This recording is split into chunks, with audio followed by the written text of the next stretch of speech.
So they convince themselves that their needs are to serve their partner and to get that right. So, and can you ever keep anyone happy all the time? I'm gonna try. No, never. You can never keep people happy all the time. You can never please everyone. So, an anxious preoccupied's MO is to make you happy all the time. I'm just trying to do what's right. They have to be everything that their partner needs. They have to be everything perfect all the time. But it's freaking hard. And they have to be wanted because they don't think that they're just going to be wanted as who they are, just on a baseline level anyway. On the set. Camera speed. Sound production, take one.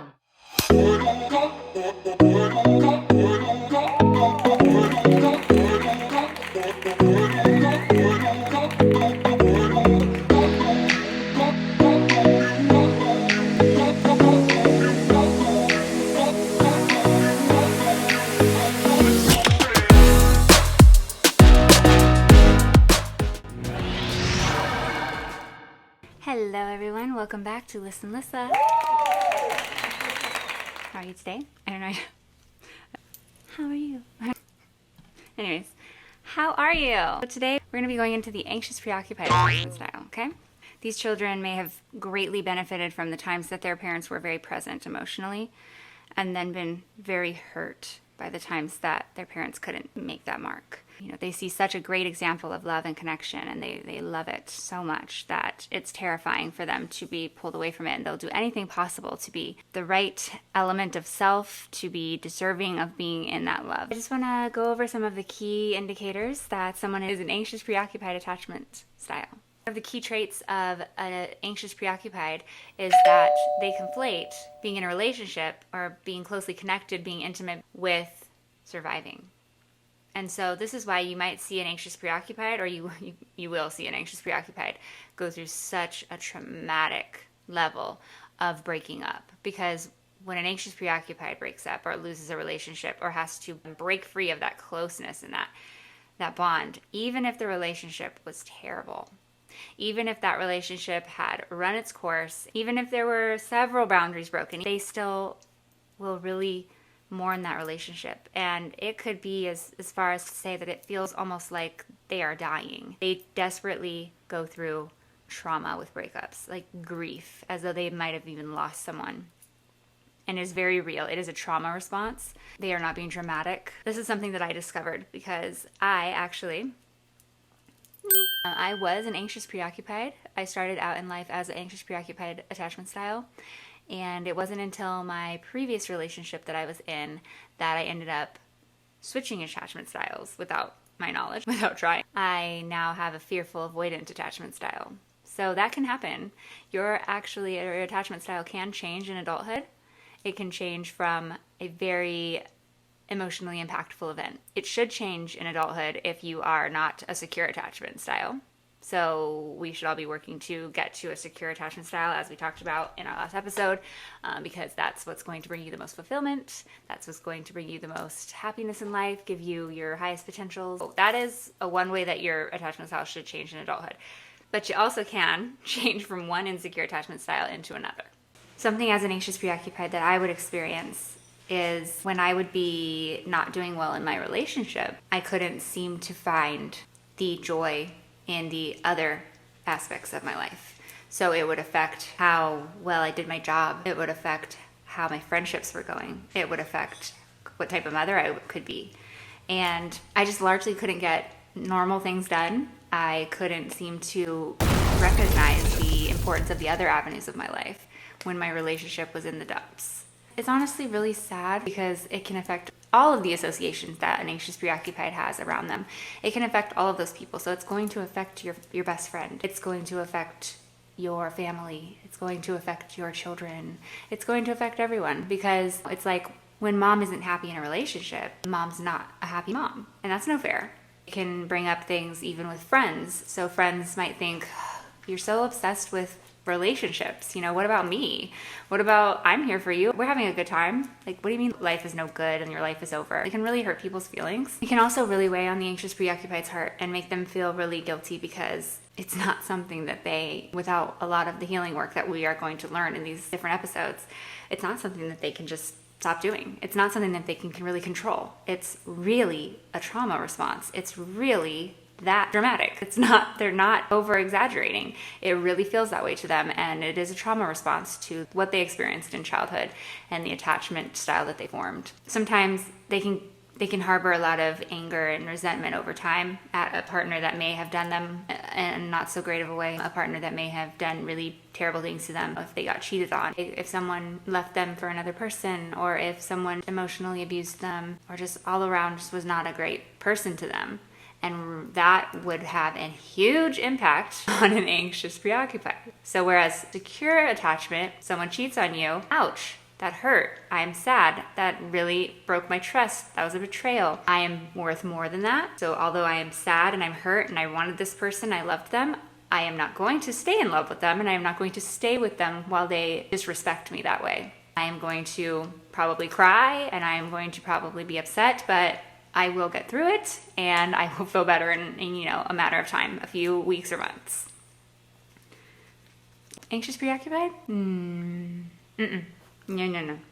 No, they're going to go through hell. Okay, so they got cheated on, but they are now going to go through complete grief over losing this person that they got cheated on by. Honestly, most of the time, the sad part of that story is they're gonna probably stay with them. They're going to stay in that relationship unless that person leaves them. They have a tendency to stay in relationships over and over and over as they continue to get disrespected, because they cannot face that pain and that grief and that almost near-death experience that they're going to go through of a breakup. If you want to love and care about an anxious preoccupied, you're going to have to truly accept this concept as fact for them, that this is actually happening, that this is an actual trauma response, and that they cannot help it unless they do the work to repair it and heal it, okay? Number 2 is that most of their human needs, they get all of those predominantly from a relationship. So external ways of getting these needs met. So they get their validation, they get their happiness, they get their identity, they get their self-esteem, all of these things, their love. They get all of it from a relationship. And they measure how well all of those things are based on being in a relationship. So if they are not in a relationship, they're not very confident. They don't feel like they have an identity. They don't feel like there's anything about life that is that exuberant and exciting that they can relate with without a connection, because it serves so many of their needs that are just basic human needs.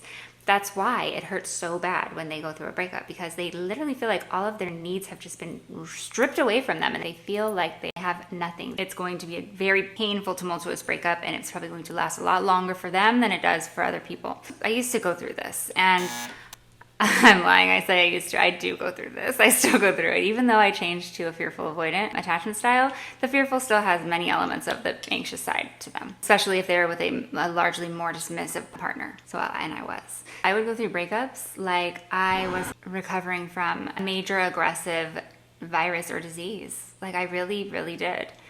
I used to look around sometimes at other people, and see how they went through breakups and just be astonished at how sometimes they could just deal with some of the parts of it so much better than I could, and how they could just, in a healthy way, be sad, in an amicable way, say goodbye to someone. And I was just like, the preposterousness of this was astonishing to me. So I was just baffled. I was loving in a way that was just very unhealthy, and I was experiencing trauma. Number 3 is I still want to be part of Anxious Preoccupied. See, I still want to be them a little bit. I miss my little Anxious Preoccupied status, but now I'm a bad bitch. Fearful avoidant. That's another thing that Anxious Preoccupied people do. We're so tired of being the underdog and the little weakling, that be the stereotype that comes along with Anxious Preoccupied, that if you switch over to avoidant, you're almost proud of it. You're almost proud of your toxicity. You're like, I'm the villain. Do you want closeness? No, I want space today. Oh my God. You feel vindicated. It's great.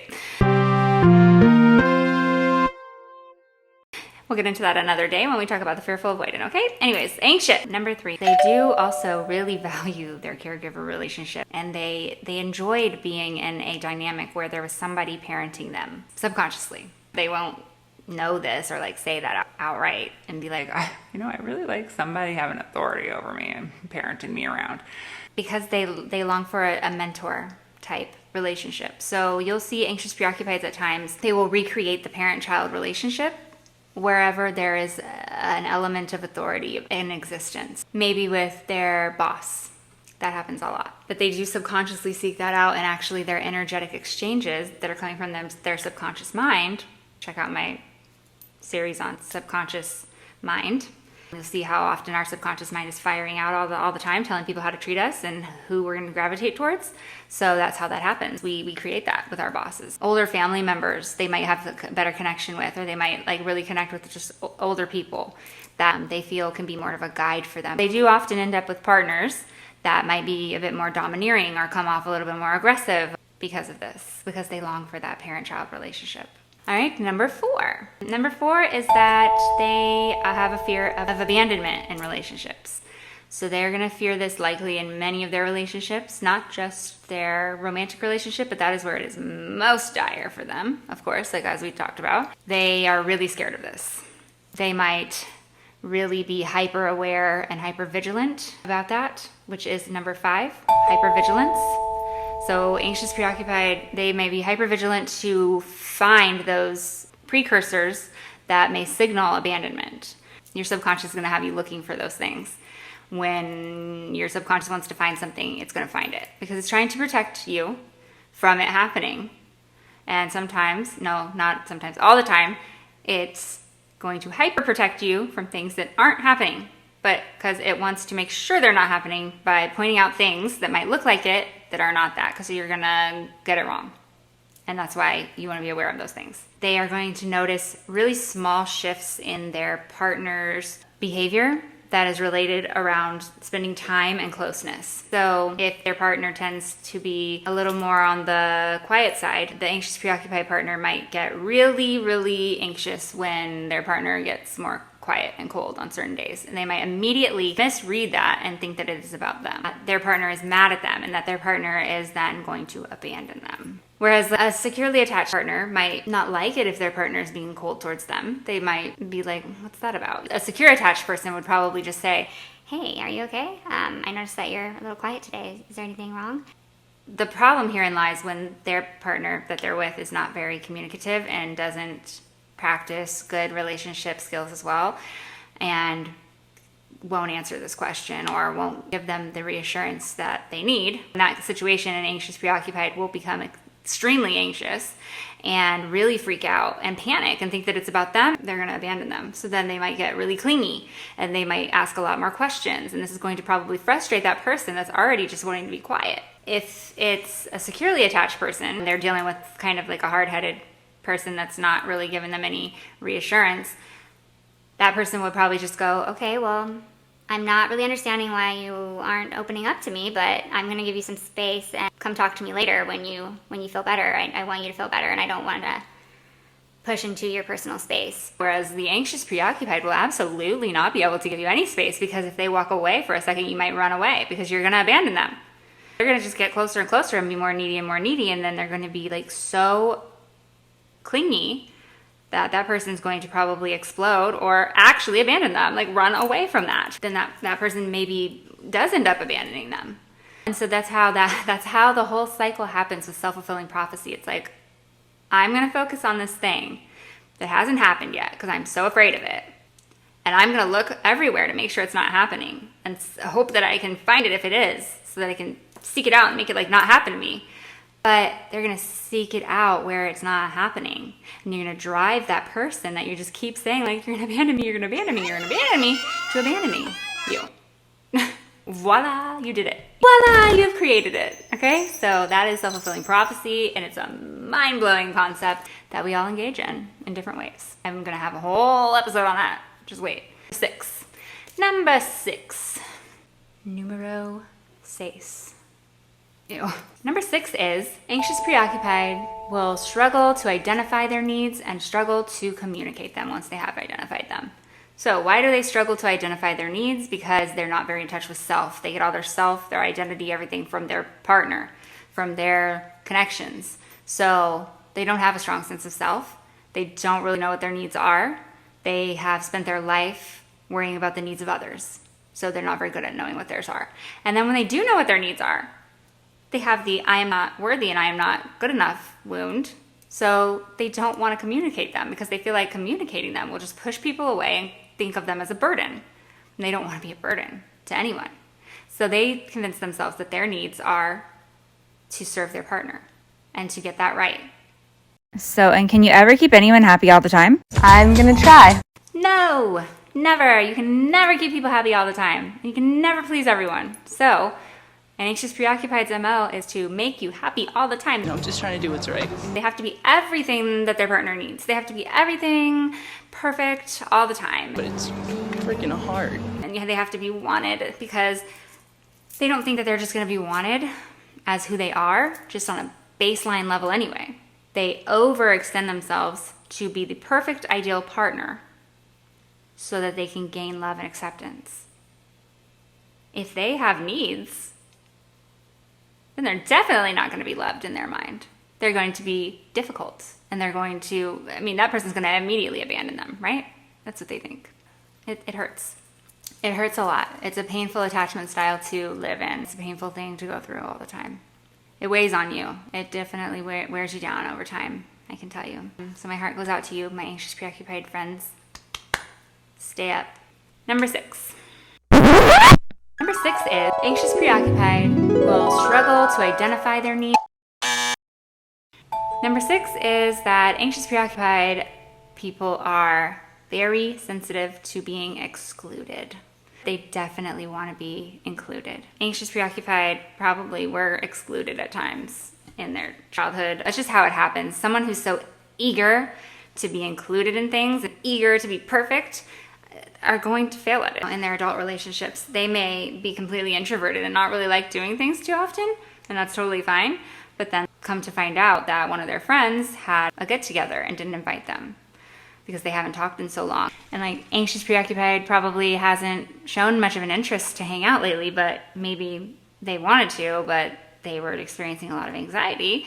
And a friend is not just going to continuously let you bail out on hanging out with things. They're going to probably find other friends and hang out with other people. That can hurt the anxious preoccupied's feelings and touch on that core wound of I am excluded, I don't belong. Number 7. Number 7 is that they struggle to identify their boundaries. Even if they do identify them, just like needs, they're going to struggle to set them.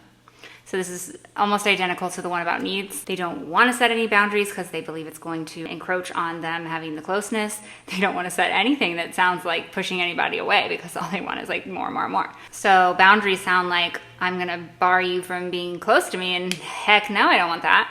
So they don't know how to set boundaries. They don't think there should be any healthy boundaries at all between anybody that they're in a relationship with, and they are very hurt and sensitive to having boundaries set against them. So they definitely don't want to have their own. This can be very problematic because people need boundaries.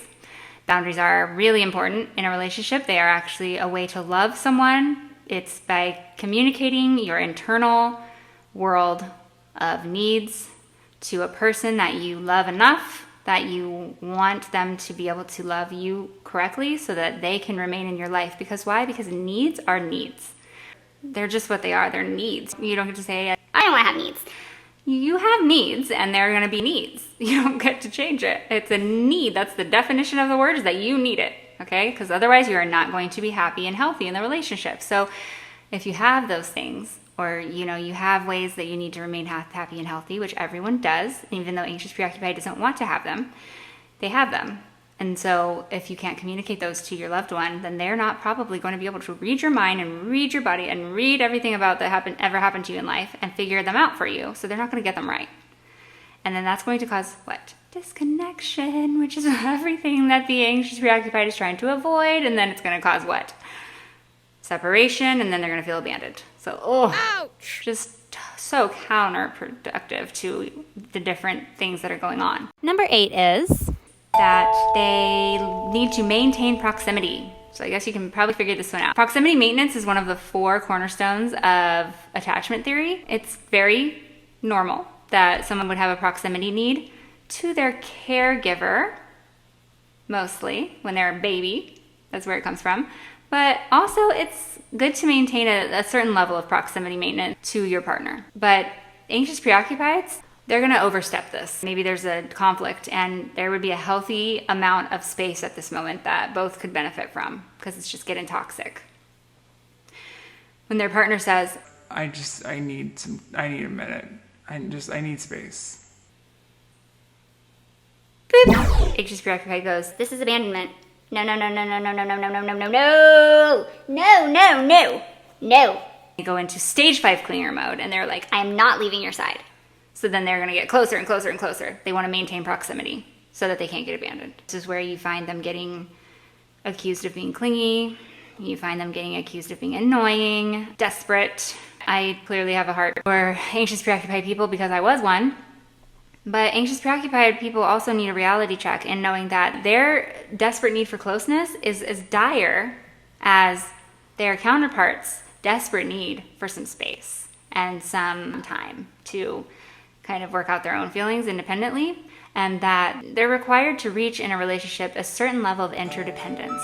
So the anxious preoccupied is going to be prone more towards codependency, whereas the counterpart, the fearful avoidant or the dismissive, is going to be prone more towards hyper independence. Neither are healthy. So the two of them need to find a compromising middle ground of interdependence, where there's times where you're going to rely on your partner when it's like working together and working through some issues and working through conflict, and the dismissive avoidant or the fearful avoidant is going to have to come down off their walls of like avoidance and participate in the relationship and work out the conflicts and learn how to do that, learn to face things like that.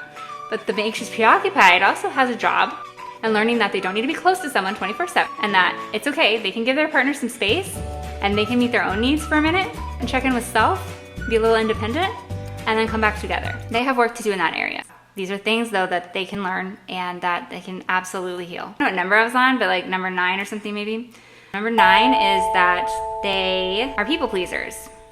People pleasers. Oh my gosh, was I a people pleaser? People pleaser. Trying to please the people, okay? And guess what?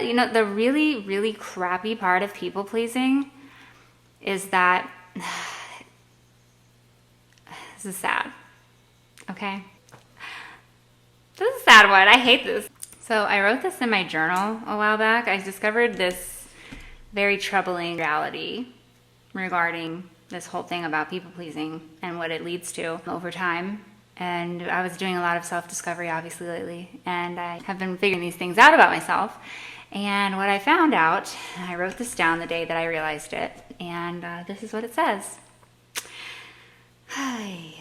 My living nightmare in life has been that the very thing I did so desperately to make sure people would like me, to make sure I wouldn't be rejected, abandoned, or alone, was the very vehicle that drove me directly into my own crafted hell of isolation. I know it's like really dramatic and poetic, but hey, anxious preoccupied, I told you.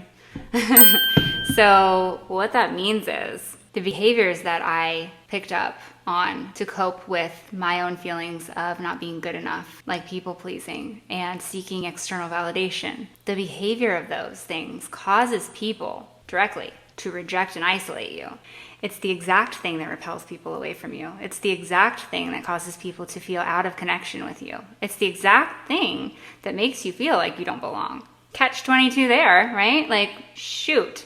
When I realized that, and I looked back on all the exasperating mental and emotional turmoil I put myself through to people please, and how desperately I just wanted to be included and loved. And to think that that was the very thing that led me to have a low number of connections in my life, led me to have such a low self-esteem over time, and led me to a place where I really wasn't being authentic in relationships. I wasn't speaking my truth. And I ended up pretty isolated and alone.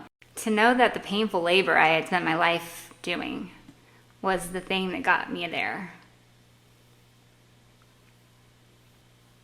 I had a rough realization with that one. That was crushing. So if anybody out there is anxious preoccupied attachment style and you haven't discovered yet that people pleasing is toxic, toxic, toxic for you and others, it's actually a minor form of manipulation. It's going to sabotage everything, always. Please look into that, because that is a very, very unhealthy behavior. You need to live life for you first. You're not here to please people. You are not here to make others happy. I've struggled with this for so long in my life. You know, I would say like, well, but I literally get happy and derive my happiness from hearing from someone else that I have made them happy, that I am great, and that they love everything I did for them, and they see how I went out of my way, and like they see the smile on their faces and how much they enjoyed something that I provided to them.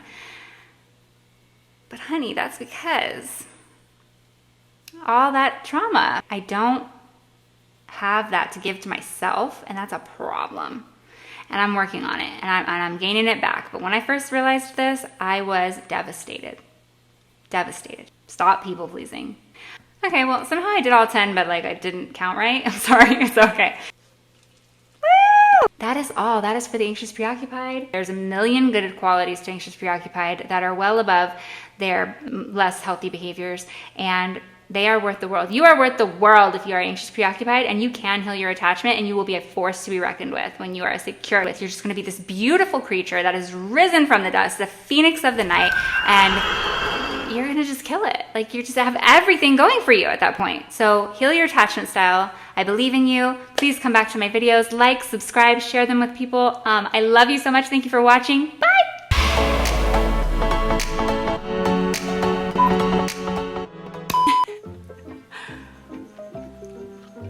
Some vitamin C, hold on. I went through just the right little concoction and time period of repetition and emotional trauma in a new relationship that I changed attachment styles. Yes, thank you. Oh, Lord, this is awkward. Should we tell her? No, you tell her. I don't want to tell her. I started at anxious preoccupied. Where I'm supposed to get to is right here, secure. That would have been ideal. Unfortunately, instead, I went right here, fearful avoidant. So I still have an insecure attachment style. Less anxious, more avoidant. I know, okay. For an anxious preoccupied, who always get called the clingy and the weak. Oh, they're such nice people. To become an avoidant?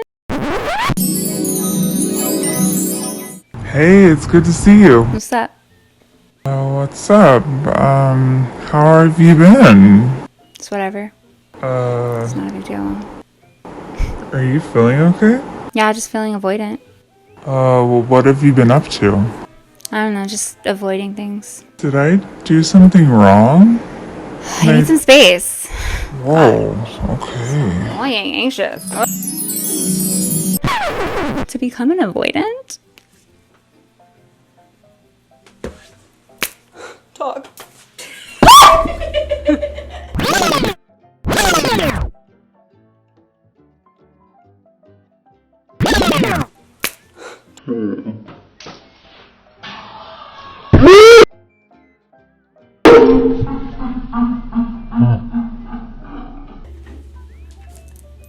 If you don't, you should have seen my face. I look like a grandma.